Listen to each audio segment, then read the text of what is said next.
He talks a good game. He talks a good game. On the outside, he talks a good game. Hello, welcome to On the Ed Son. I hope you're all well. Sorry, let me just get all this arranged here. That's good. Listen, it's the game tonight. The game tonight against Fulham. We're going to be going over to Craven Cottage. We're going to have swords and shields at the ready. We're going to be fighting them on the banks of the Thames, and we're going to be pushing them all the way back to Barnes. And under the banner of the mighty noble, because this has got to be a noble fight. This has got to be a noble effort to get to Fulham.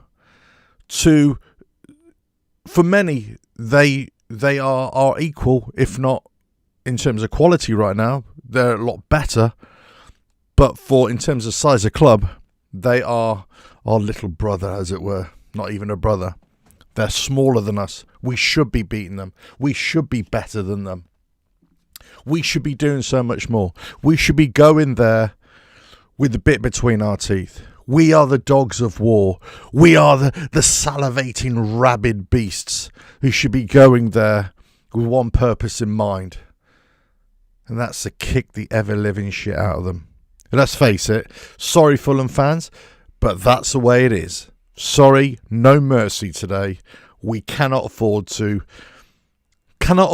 even rest tonight. Now, this is what I was going through my mind.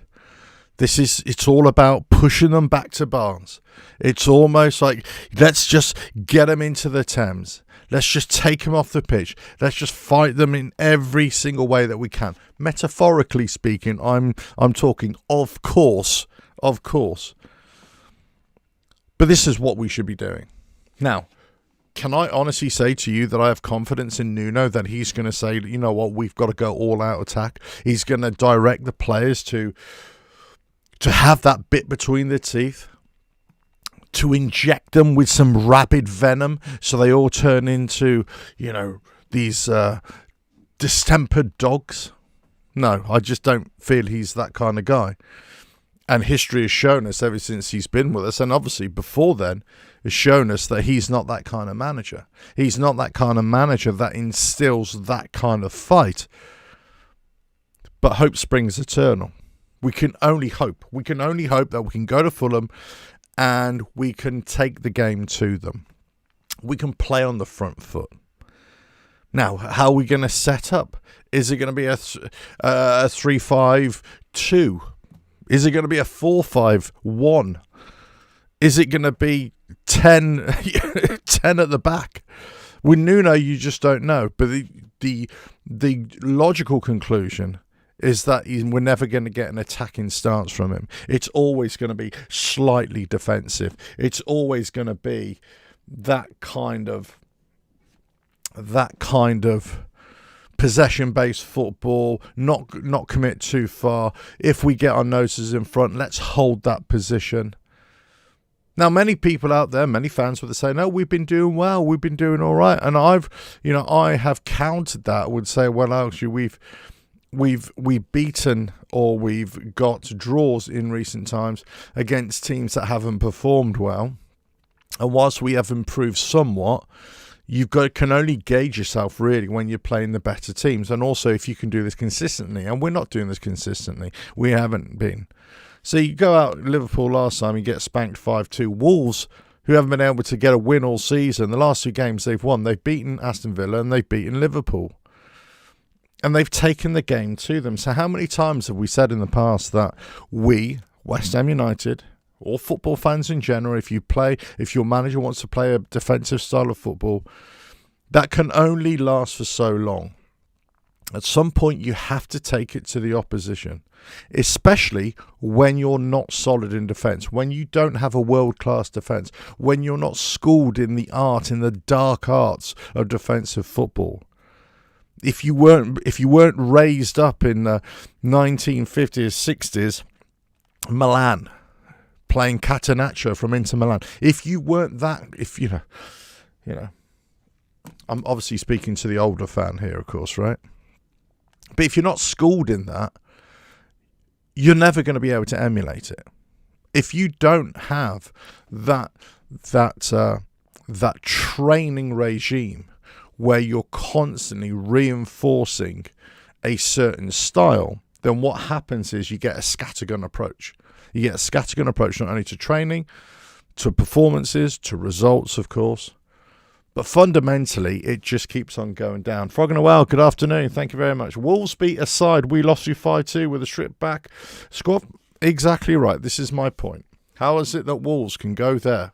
I've said this right from the very start. If you've been watching my channel right from the very start of the season, when I was harping on about Potter, right? I mean, it seems so long ago now. It seems like a lifetime ago. That was in the very first game of the season, Potter needs to go. And I was saying it all last season, muttering to myself or anybody who would listen, right? But then I was quickly saying, don't discount Wolves because they're showing some fight. This is before they beat us in the League Cup, right? I was saying, don't discount them because they are showing some fight. Don't discount those other teams around us because, we're thinking, oh, we are better than them when they're actually showing some fight. And this is where it proves my point that Wolves, they're down and out pretty much. But 2 wins on the trot against a Liverpool and against a Villa on paper, regardless of what kind of Liverpool we're seeing right now, and regardless of what, little glitch that Villa are going through, on paper, these are 2 great wins for Wolves, and that gives them the momentum to go on. What about if we'd done that? What about if we'd held out against Man United? What about if we hadn't capitulated and completely disintegrated against Chelsea in the second half? What about if we hadn't let Bournemouth come back at us? What about if we had gone at Liverpool when they came down to us, and then actually when we went up to Anfield? What about? You could repeat it time and time again. It's rinse and repeat. It's a failure of application. It's a failure of mental attack, mental attitude. Frog and a Well, attitude is everything. Absolutely right. I'm 100% with that. Attitude is everything. Now, we could have the best attitude in the world. We could have the most attack-minded manager, right? But of course, it could go wrong. Now, we've seen that in the past. You attack-minded managers, they leave themselves open at the back because they're not schooled. They're not schooling, they're not training, and they're not schooled themselves in a balanced approach. So you either get too defensive or you get too attack. And what you need is a balanced approach. You attack when you can, you attack in numbers, and you keep the pressure on, but you're resolute in defence. And most managers can't seem to find that happy medium. And it's hard, especially if you don't have the players. Granted, this is not just purely a managerial thing. We've got to look at the players, right? We've got to look at the manager. We've got to look at our league position. Fulham in 10th on 40 points. West Ham 18th, 25 points, right? So 15 points behind. They've been doing reasonably well. This Fulham are where I kind of expect West Ham to be these days. I've never really bought into, regardless of what the promises that were being made, I never really bought into us being a top 6, top 4 team. Potentially that's what was sold and the lies that were told us and all that sort of stuff, but I never really bought it. I always thought that we were kind of a top 10 side aiming for Europe, and we kind of did it for a couple of seasons. We were kind of 6th, 7th, top 6, 7 side, right? So this is where Bournemouth right now, Fulham right now, Everton right now. Everton got a win last night again. This is where I see West Ham where they should be. We should be where Fulham are. Fulham really should be where we are. So that just goes to show behind the scenes what an absolute crock of everything this is. We've got to go there tonight. And I'm going to keep this short because I don't want to keep you from your daily lives. And many of you might even be on your way to the game right now. And many of you, be leaving work soon. What time is it now? Oh, no, about another hour or an hour and a half or whatever. Unless you're taking half a day off. Many of you, be on your way to the game. You'll be hopeful. You'll be praying at some level that we can get a result against. Now many of you might even say, look, there have been changes. We have got better. We have played some better football under Nuno. I agree. but not consistently enough. I agree, but we haven't got always the results. I agree. For the most part, we've dropped points, lost games. I agree that but we've failed to capitalise where others have lent us a hand. Case in point, when you've got the last few games where Leeds, Spurs, Forest are losing, Palace now are losing, and we're not winning. So it doesn't matter. They can lose for the rest of the season. They can lose. Just think about this. All those teams can lose every single game of the season. And if we lose every single game of the season, okay, it's a big if. I know that. It's a bit of a stretch. It doesn't matter. We're still relegated. The way Wolves are playing right now, I wouldn't be surprised if they catch Burnley and they overtake us. Burnley were just, a VAR decision away from winning their game at the weekend, and they would have been 3 points away from us. Now, they would have been 3 points off us. They would have had 22. We would have had 25. One more win for them, they would have been level points with us. So it only takes a couple of games beneath us, for those couple of teams beneath us, all of a sudden they're knocking on our door. So we cannot afford to go into games and not go for the jugular. We just cannot afford it. This is not a case of, we could get the point, and maybe if we just keep it tight for the first half, and we could just defend well and then hit them on the counter attack. First of all, we're not great at defending. Second of all, it's proven once again that we're not good at set pieces, right? Defending set pieces. We're not good at counter attacking. Okay, we don't have the pace there. We don't have the structure there. And we're not playing with a minimum of two up front, which gives us that ability to occupy space. And when we do get the ball forward on a counter-attack, that gives us bodies already up there. For me, Wilson's got to start. Why isn't Wilson starting? He's got to start. Tatty in behind him. There's your two up front. Now, however you want to play it behind, a 3 and a 5, or a 4 and a 4, or if you even want to go a 5 and a 3, right? If you want to do that. But as long as you've got two up front occupying a space. Personally, I would go a 4-4-2. I would just keep it very simple, very basic, but have two up front. Again, I'll reiterate, having a 3 at the back and a 5 in midfield, it doesn't offend me either. In fact, it might be better just to keep a higher press and also to press them back in their final third, but also it enables us to fill out that midfield and stop them Fulham coming on to us. Our best form of defence is attack. Why? Because we're not very good at defending. Regardless of what the heroics, and I will say that heroics that Mavropanos has been doing the last few games. Desarzi looks good. Todibo hopefully can come in and do a job for us if required. And, it could be that he starts the 3 at the back, and it will be Todibo, Desarzi, Mavropanos. It could be that. It could be that we're seeing something like just a complete fill in the midfield. Bowen on the right. We have Somerville on the left. And then we have Magassa, Fernandez and Souček in the middle. So that means we're eliminating Wan-Bissaka and Juve. Now, many people think, well, that's never going to happen. That's the thing. I can't really see it happening. So where's your alternatives? The alternatives to this, because we don't have a lot of strength in depth, and we can tweak it here and there, but essentially we need to find a way. If you're going to play 3 at the back, you're going to have to lose players elsewhere. So probably playing two at the back, a flat back 4, so you got 4. So that gives you those 2 wide players. That bolsters going forward. We've got to look at Fulham. Fulham are no mugs. They've been doing all right. Let's have a look at their form recently.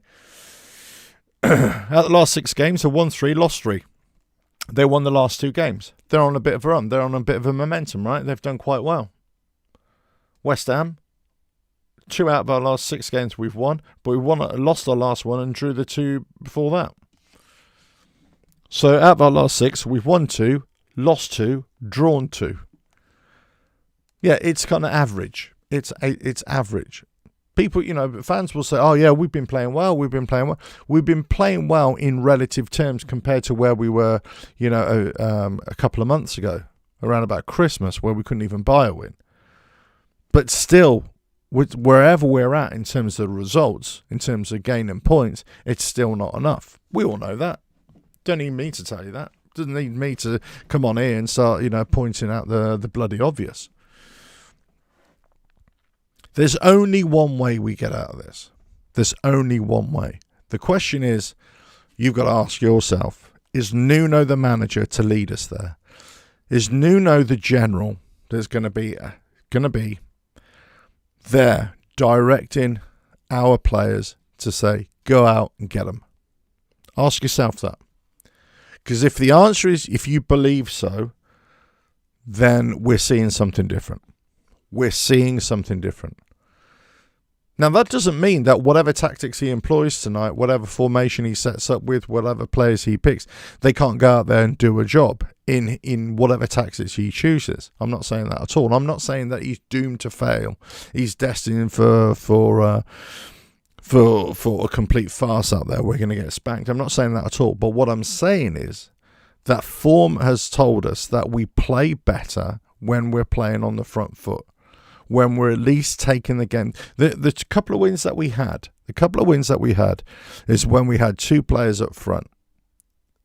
And we had Tati and Pablo, and they weren't even doing that great, but they were just occupying space, and that enabled our midfielder, our wide players, to get into the game. As soon as you only ever play one up front, or you play it in a disjointed way, then all of a sudden we've got a problem there. Having Souček in the middle, who doesn't have any legs, whilst it can be great for us, and whilst can go forward and get a goal for us, if you're playing him in that midfield role, you're taking us back all the way to Souček and Ward-Prowse days. It just doesn't work. So we need to be a lot more attack-minded. Malkster, hello. Afternoon, Alpha. All fingers crossed the lads can turn up tonight and do the business. Come on, you guys. Let's hope so. Let's hope so. I want us to go there and not be fearful. Not fear our own shadows, not be fearful of expressing ourselves. For Nuno to go out there and say, go on boys, take it to them. Fernandes, Somerville, Bowen, go and have fun. Go and enjoy yourself. It's almost like there needs to be a quantum shift in the psychology in the dressing room to say, you know what boys, shackles off. Just go and do it. This is our plan. We're going to defend like this. We're going to hold the midfield like that. But we're going to make sure we're up there and we're occupying their space. And we're going to get in their faces. This is what we need to do. Now, I could sound like a broken record because I'm going to say this about every team that you would play, right? Every team that any team should play. They should be. And also, do you know what? If more teams played like that, guess what? The Premier League would be a darn sight more appealing, wouldn't it? Be a lot more entertaining. We've got to go out there and we've got to win. We've got to go out there and take it to them. Because if we lose, then it's no different to trying to hold on to a win and losing. If we lose, it's no different from going up to a Liverpool and getting spanked 5-2 when they didn't even play well. But at least we're trying. The more we try, the more there's a chance of getting a goal. The more you try and get goals, the more goals you get, the more chance you're going to beat the opposition. You're going to score more than they score. At the end of the day, it doesn't really matter about goal difference when you're beating another team. It doesn't really matter because the points take precedent. And if you keep on getting those points and you keep on pulling ahead with 3 points, it doesn't matter how many you've left. You could have the leakiest defence in the league, but if you're scoring more than anybody else, your goal difference is going to be better, right? Your goal difference is going to be better. But he won't risk that. That's the problem. He's not able to risk his his precious clean sheet, his precious goal difference. My argument is that's the least of your worries. Your greatest concern right now, your greatest priority is 3 points. Not 1 point, it's 3 points. Because if you draw, that does nothing for your goal difference. If you concede a goal and you get a draw, that does nothing for your clean sheet. So it's a false expectation. It's a false goal that you're going for. It's a false standard that you're going for. What you need to do is go for the jugular, go for the win. And I'll say that until I'm blue in the face. And I'll say that until wherever we are next season. Whether we stay in the league, whether we stay with Nuno, whether we go somewhere else, whether we have different managers, different owners, different players, whatever players come and go, it doesn't make any difference. That's the way that we win games. Now, I'm not saying, I've never said that we play every game like that and every minute of every game like that, because obviously you've got to talk about naivety. You've got to talk about a balance. You've got to have a strong balance in the way you play, in the way you set up a team. And you've got to be able to change that from game to game, from different opponent, and you match whatever strengths they have, and whatever you try and offset whatever strengths they have with whatever game plan that you've got, whatever tactics you've got. That's the way what managers should be. But so often we don't see that. We're not seeing that. So there's only one thing for me. It's a rallying cry. It's a cry for us to hoist the noble banner, to get those swords and shields out, to get out over to Craven Cottage, to bash down their walls, to throw them into the Thames, to push them back to Barnes. And then we occupy the space and we plant our flag right in the middle. And we say, this is our land. This is us. We did this. We came here. We got the win. If you like what I do here, keep on watching.